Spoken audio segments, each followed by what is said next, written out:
నమస్తే అండి. నా పేరు సురేష్ కుమార్. మా పాప పునర్విక. మీ అందరికి తెలిసిందే కదా, తనకి ఎస్ఎంఏ టైప్ అని చెప్పేసి ఏ విధంగా అయితే ముందుకు వచ్చాము అంటే ఇన్స్టాగ్రామ్ ద్వారా, సోషల్ మీడియా ద్వారా ముందుకు వచ్చాము.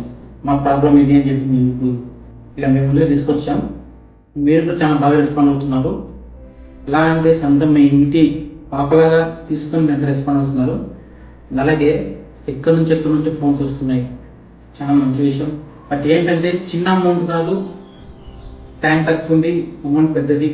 ఖచ్చితంగా అందరూ రెస్పాండ్ అవ్వాలి. ఇంకా ఇంతమంది రెస్పాండ్ అవుతున్నారు కాబట్టి ఖచ్చితంగా గవర్నమెంట్ దృష్టికి వెళ్ళుంటుంది. గవర్నమెంట్ కూడా త్వరగా రెస్పాన్స్ అయ్యి మాకు హెల్ప్ చేసి మా పాపను కాపాడవలసిందిగా కూర్చుంది.